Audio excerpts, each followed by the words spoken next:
ఆయన ఏమంటాడు, శక్తి నాది మీరు తీసుకోండి అంటున్నాడు. ఐశ్వర్యం అడిగితే ఫైనాన్షియల్ ప్రాబ్లమ్స్ అంటే మానమా కదా. దేవునికి మహిమ. ఏమంటుంది అక్కడ, ఐశ్వర్యం కూడా నాదే, శక్తి కూడా నాదే. దేవునికి స్తోత్రం.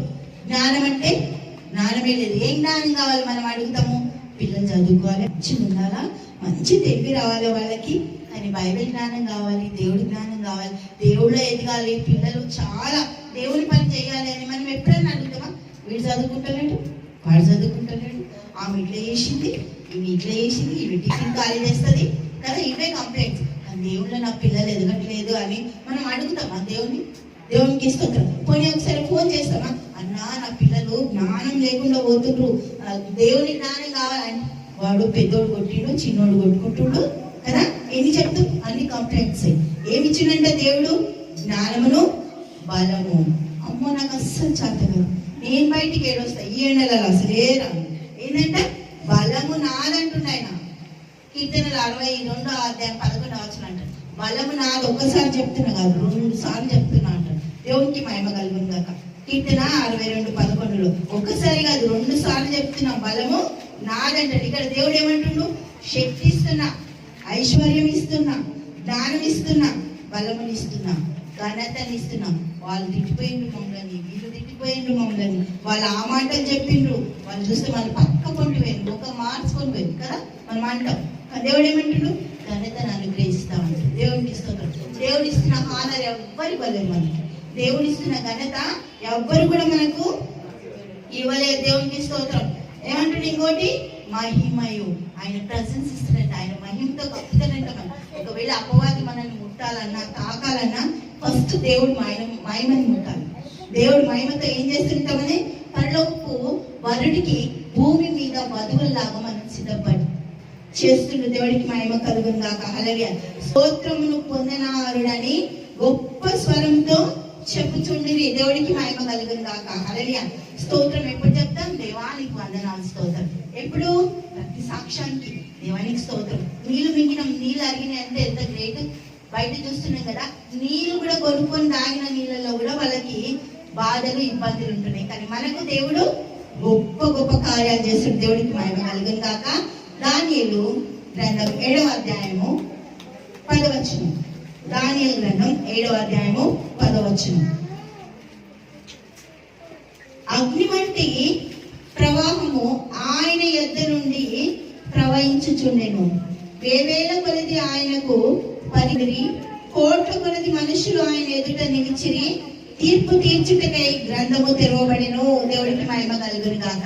ఇటువంటి గ్రంథంలో మనం ఉండడానికి ఎక్కడ కూడా వీలు లేదు. వధువులలాగా సిద్ధపడతాం. వాక్యం చదవండి, కావలసినంత సమయాన్ని దేవుడికి ఇవ్వండి. దేవునికి మహిమ కలుగును గాక.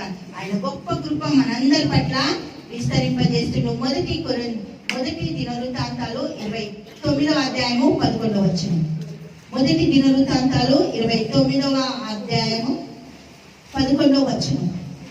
యెహోవా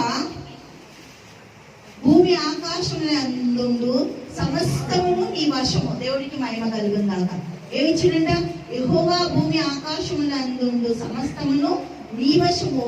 మహత్యమును, పరాక్రమమును, ప్రభావమును, తేజస్సును, ఘనతయు నీకే చెందుచున్నవి. యెహోవా రాజ్యము నీది, నీవు అందరి మీదను నిన్ను అధిపతిగా హెచ్చించుకొని ఉన్నావు. మనందరికీ అధిపతి ఆయనే, మన వరుడు ఆయననే. దేవుడికి మహిమ కలుగుందాక. మనకు కావాల్సిన ప్రతి దాన్ని కూడా ఆయననే సిద్ధపరుస్తుండు. జకర్యా 4:10 చూద్దాం. హల్లెలూయా. దేవునికి మహిమ కలుగుందాక. జకర్యా 4:10. కార్యములు అల్పములై ఉన్న కాలమును తునీకరించిన వాడెవడు? లోకమంతటను సంచారము చేయు యెహోవా యొక్క 7 నేత్రములు జెరుబ్బయలు చేతిలో గుండు నూనె చూచి సంతోషించును. దేవుడికి మహిమ కలుగును గాక. హల్లెలూయా. ఆ గుండు నూనె ఎందుకు? ఒక మందిరాన్ని కొలవడానికి. మన కొలతలు దేవుడు కొలిచినప్పుడు మన త్రాసులో ఎక్కడ కూడా తేలిపోవద్దు. దేవుడికి మహిమ కలుగును గాక. పాపుల కొరకు క్రీస్తు ఈ భూలోకానికి వచ్చింది. ఎందుకు? ఆయన వధువులుగా తయారు చేయడానికి. దేవుడికి మహిమ కలుగును గాక. మనమందరం కూడా ఆయన గొప్ప కృపలో ఆయన కొరకు, ఆయన గుణాలన్నీ కూడా మనం నేర్చుకొని క్రీస్తు కొరకు మన జీవితాలు సమర్పించుకుందాం. క్రీస్తుని కలిగి జీవిద్దాం. దేవుడికి మహిమ కలుగును గాక. క్రీస్తు ప్రతి దగ్గర కూడా మన విషయాల్లో ఎన్నో అద్భుతాలు చేయాలని దేవుడు ఆశిస్తుండు. మన సమయము అధికారము దేవుడికి అప్పగిద్దాం. తండ్రి యేసయ్యా నీకే వందనాలు, స్తోత్రాలు. గొప్ప దేవ, అద్భుతకరుడ, ఆశ్చర్యకరుడ, నీకు స్తుతులు స్తోత్రాలు చెల్లిస్తాం. పరమ తండ్రి నీకు స్తోత్రం, పరిశుద్ధాత్మ తండ్రి నీకు స్తోత్రం. నీ మహిమతో తండ్రి వధువుకు రావాల్సిన లక్షణాలన్నింటినీ ప్రభా ఈ సంఘానికి నేర్పట్టి నాయన, వధువులుగా సిద్ధపడి పరలోకపు వరుణుగా భూమి మీద జీవించే సామర్థ్యత ప్రతి బిడ్డలకు ప్రభా తండ్రి శక్తి, ఐశ్వర్యము, జ్ఞానము, బలము, మహిమ తండ్రి నాయన స్తోత్రం పొందనారుడని తన ప్రభావంతో సమస్తము సమకూరుస్తున్నందుకు కృతజ్ఞతలు చెల్లిస్తూ యేసుక్రీస్తు నామంలో ప్రార్థిస్తున్నాము తండ్రి. ఆమేన్, ఆమేన్, ఆమేన్.